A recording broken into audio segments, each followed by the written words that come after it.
Thanks, Sam, and good morning, everybody. I'm sort of struggling from a cold, so I hope my voice lasts the 20 or so minutes. Trapeze has implemented a number of demand response systems around the world, predominantly in Europe and North America.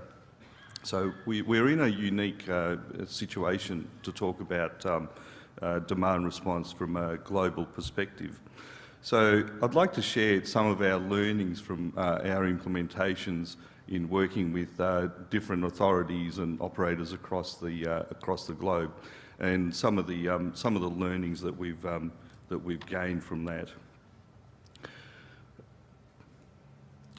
Just briefly, I want to look at why there's so much interest in DRT. I know we've been talking about these issues, so I won't dwell too much time on these, but essentially we're seeing a shift in societal expectations and values around inclusiveness, accessibility and equity for every member of our community.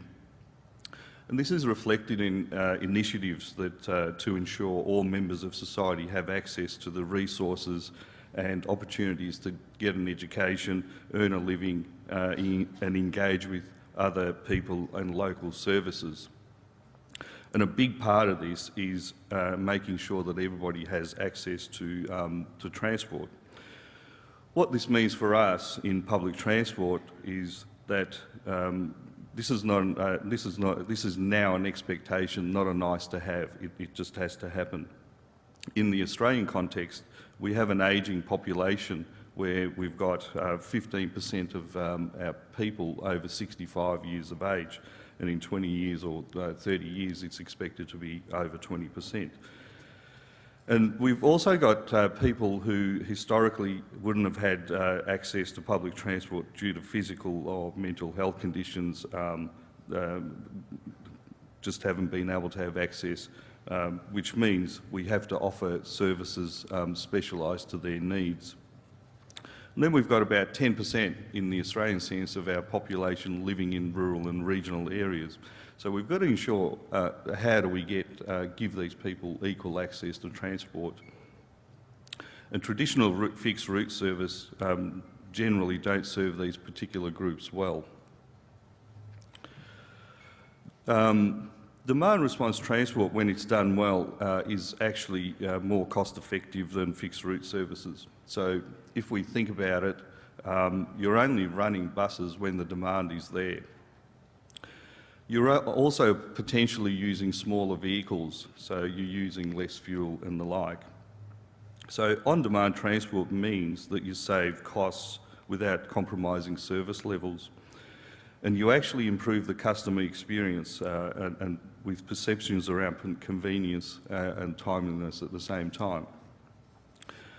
Today's customer, as we know, is much more demanding. They want information at their fingertips and they want instant gratification whenever that need arises. So with demand transport, you're not just offering commuters a public transport, you're actually offering them a ride as and when they want it. So it's a big win for everybody. There are also some green benefits that come from demand response transport. Because you're only running services when they're needed and possibly using those smaller vehicles, you're using less fuel and producing less greenhouse gases and the like. And because we've made public transport more accessible and attractive to commuters, we're also tempting people to shift from their cars into public transport.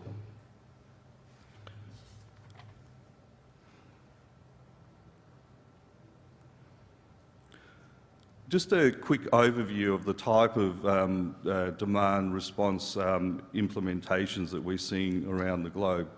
Essentially, there are two types that we see, and one's called door-to-door and the other's stop-to-stop. So door-to-door is generally provided as a service for special needs groups, so things like paratransit, where the service is available to registered users who meet eligibility criteria.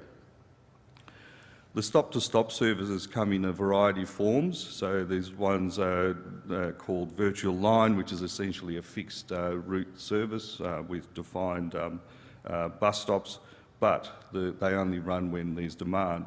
And there's similar sort of concepts with flexible, converging, diverging concepts and zonal types of demand response systems. But in reality, there's no one-size-fits-all approach to DRT. We're seeing operators and authorities around the world implement many kinds of DR services with lots of different nuances to fit their local conditions. Some use private cars, Uber and Lyft integrations, while others use minivans. Some have strict eligibility criteria, and others just open up the system to whoever wants to get on the bus. So, getting into some practical customer examples, we've got over 500, probably closer to 600 odd demand response systems being implemented around the world. Again, it's predominantly in North America and Europe. We see a wide range of customer size, so we see small DR operators with small numbers of customers and small number of trip bookings per day, to the other end where they're mass operators and they've got in excess of 20,000 trip bookings per day in the likes of Pecen in Chicago. In a lot of these cases, technology is the enabler for them to be able to carry out their DR operations. And generally, any technology that you utilise for DR will provide fairly streamlined booking and optimisation capability for your multi-trip bookings, together with automated scheduling and dispatch options. There'll also be some real-time location, web and app-based booking systems, and you'll have various reporting capabilities and customer interfaces to allow customers to manage their transport needs. So I've compiled a handful of examples just to give you a feel for what's being implemented around the world, and some of them range from small to fairly large. Modal Azure operates in Nice, France, and this service was deployed in 2015, and it's an example of a door-to-door service. It's a public on-demand service dedicated to people who have reduced mobility and can't use conventional public transport. It's also open to people staying temporarily in the Nice region, provided that they meet the eligibility criteria. These trips are made from door to door, from address to address, on reservation beforehand, and it operates 7 days a week. The urban authority organises this service and defines the terms and conditions, and in this case, Keolis is the operator. They operate somewhere in excess of 90,000 trips per annum with 25 buses. Some of the outcomes from this operation have been that passenger grouping rate per trip, which was below 20% before they implemented it as a DR service, is now well over 50%, meaning that they're utilising their assets much, much better. And the service has had 20% ridership increase since being implemented as DR. At the same time, the number of trips that have been operated have reduced by 10%. So the operation's carrying more passengers and using less vehicles, and this has allowed the operator to reduce driver numbers and their overall operating costs. Excuse me. In addition, the team in charge of their booking, scheduling and dispatching services and other administrative tasks have been reduced, providing further savings to the operator. It's been a fairly successful implementation in terms of the operation. The second example I have is again in France, in the Rhine Valley, and this service operates as a stop-to-stop virtual line service. So it's operated along similar lines to a fixed route service, where pickup times are based on demand, and the itinerary is adjusted to the stops that are requested. And again, the services only run if there's demand and bookings made by customers. This service was deployed in 2016 and has trip bookings of around 300,000 per annum with their 30 buses, which is a pretty impressive result. Passengers book their trips on the same day, and the stop-to-stop service means that the passengers are picked up and dropped off at existing stops. Currently, their bookings are made through the web and a call centre, and I believe they're moving to a mobile app to make it even more friendly. And the operator currently is looking at mining its data, its collected data from their total operations to determine which other trips could be DR implemented, so extending their DR offering further into their customer base. And some of the benefits that they've realised out of this is that passenger satisfaction is improved as passengers travel when they want. They've reduced the number of empty fixed route trips, improving operational efficiency. And through their better passenger groupings and reduced kilometres, that's reduced their overall cost of operations.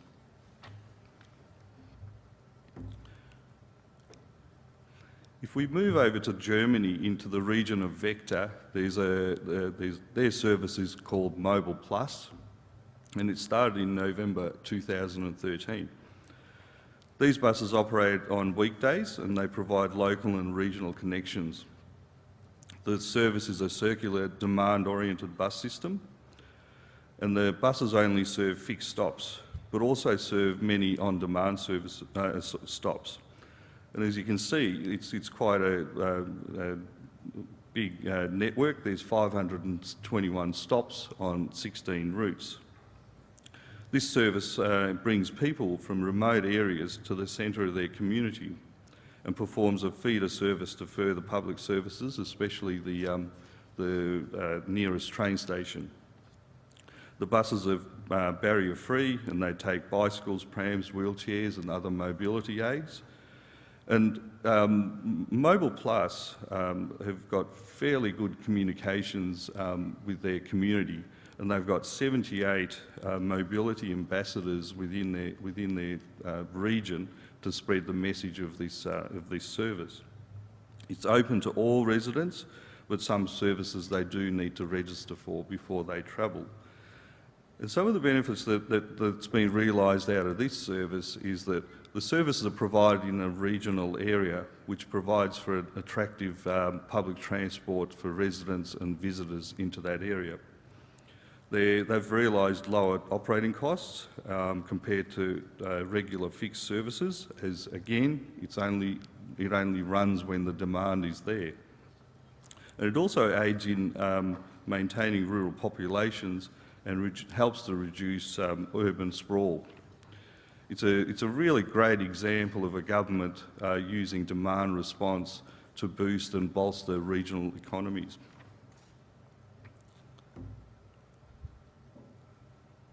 Moving on to Scotland, Strathclyde Partnership for Transport they're a fairly impressive organisation. There's a lot of innovation that they're bringing in and changing what people think of public transport. They're responsible for around 42% of the transport needs of Scottish people.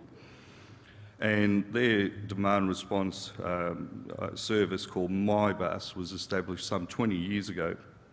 The service is available to anybody with a mobility issue and those who don't have ready access to public transport options.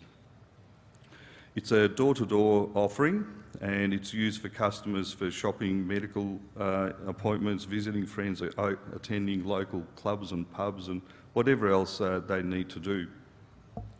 It picks up and drops off customers as close to, as possible to their origin and destination, and all their vehicles are low floor and wheelchair friendly. over a 12-month period, they provide somewhere around 500,000 trips where passengers book up to 2 hours before the trip originates. And the fares that they charge are just the normal bus fares, basically. So SPT's innovation and forward thinking and their willingness to embrace technology played a fairly fundamental role in the success of their service. They realised fairly on that technology was their enabling factor to allow them to deliver better transport outcomes with their shrinking budget, as the case is in many places.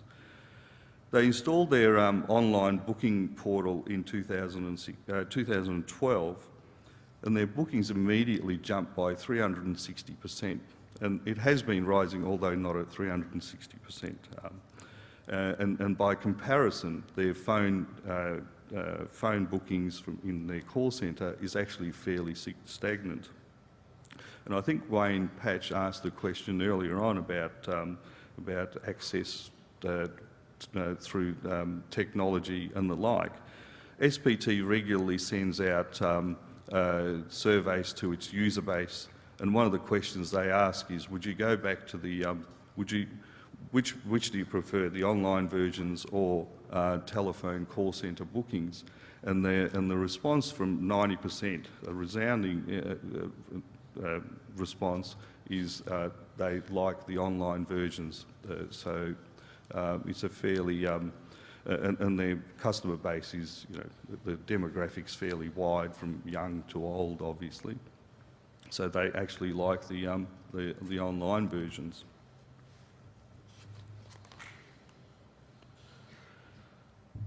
There's a large number of big urban operators that provide DR services in North America due to the requirements of the Americans with Disabilities Act, which came in 1990. And I'll use Washington Metropolitan Area Transit Authority as an example. So WMATA operates the second largest rail system and the 5th largest bus network in the US. And they offer Metro Access, which is their ADA compliant paratransit service that complements its bus and rail services for people with disabilities. They operate 365 days a year, and they provide service within a 3/4 mile corridor around existing fixed route services. It's a shared ride public transport service, meaning that multiple passengers ride together in the same vehicle, and they provide a door-to-door service. And to put some numbers around the Metro Access operation, they receive around 300,000 trip requests and schedule around 220,000 trips per month.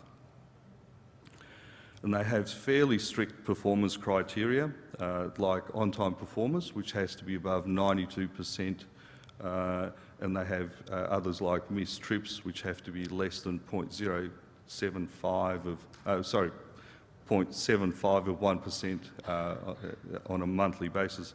And these are publicly displayed on their website, and they meet them quite regularly. They carry around 2.5 million passengers on this service on an annual basis. And to be able to do this, they do rely heavily on technology, and their DR operations use technology end-to-end, including driver MDTs, where drivers communicate in real time with their dispatch centre. And in their dispatch centre, their technology solution gives them the ability to electronically assign trips and send real-time schedule changes to vehicles.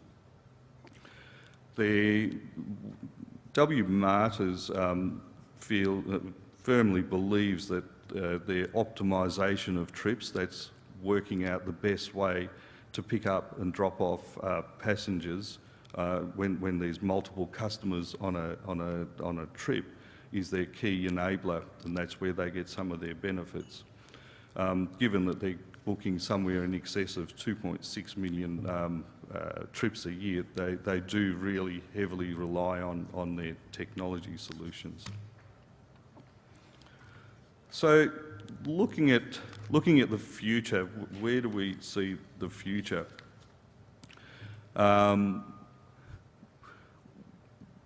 We see that there's an appetite for more real-time capability. So while last-minute trip booking is already something that's already happening on the software front, but there's still some key pieces missing, such as integration with real-time road traffic information to allow for real-time rescheduling of trips to adjust for traffic congestion. We also foresee that as the community accepts and as communities' acceptance and adoption of DR grows, there'll be a need for cross-border services to connect towns and cities under different authorities, and which may or may not have their own DRT systems in place. We see that there'll always be a place for mass transit operating on fixed routes to deal with a large number of passengers. We know that most DR service providers are keen to integrate with fixed route schedules and more effectively, because leveraging those existing assets and services lets them increase coverage without the need for further resources. In the future, we also see a single solution for both fixed route and demand response.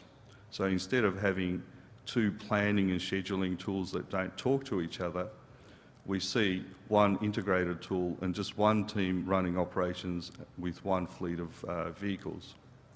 Besides the obvious savings on operational costs, this gives customers a much more seamless service offering. Then, of course, there's autonomous vehicles, which everybody's talking about.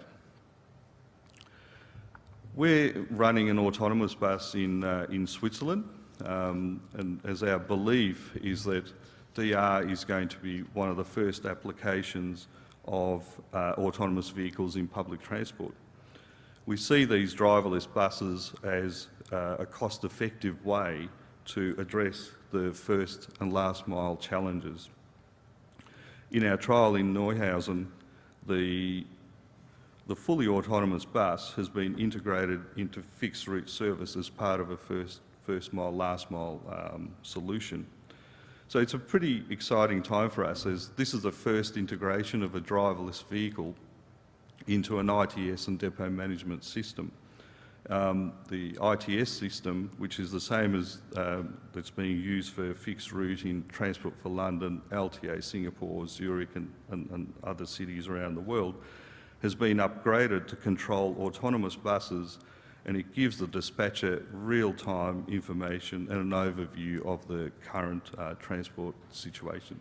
So we're looking at demand autonomous vehicles from a large fleet perspective rather than individual buses running around.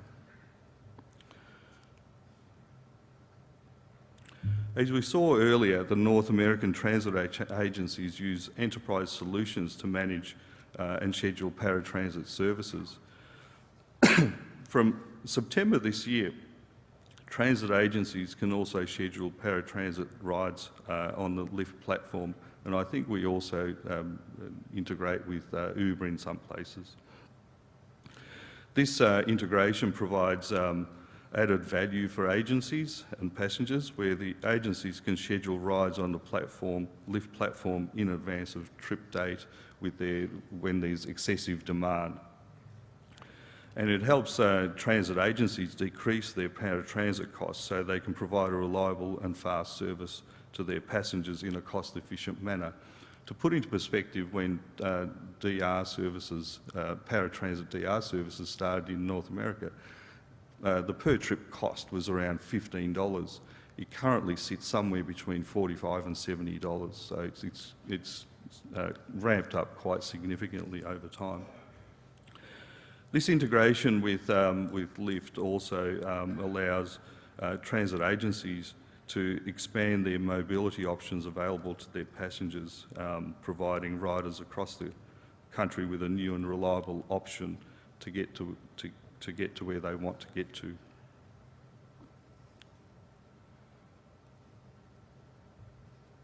So, in conclusion, what we see across our implementation in DR is that DR does come in many different flavours, so there's no one prescriptive way of doing it. There's lots of different options and different nuances that get built into local conditions. But when it's done well, we see that it certainly meets customer needs, and especially those who are not met by fixed route services like the elderly, disabled and those living in regional areas. It improves operator efficiency and increases patronage or ridership per trip. And it does have those environmental effects as the vehicles are only running when there's demand. And it also makes public transport more attractive to people, and it encourages them to at least add that to their transport options as and when they need it. I'll finish it there. Thank you very much.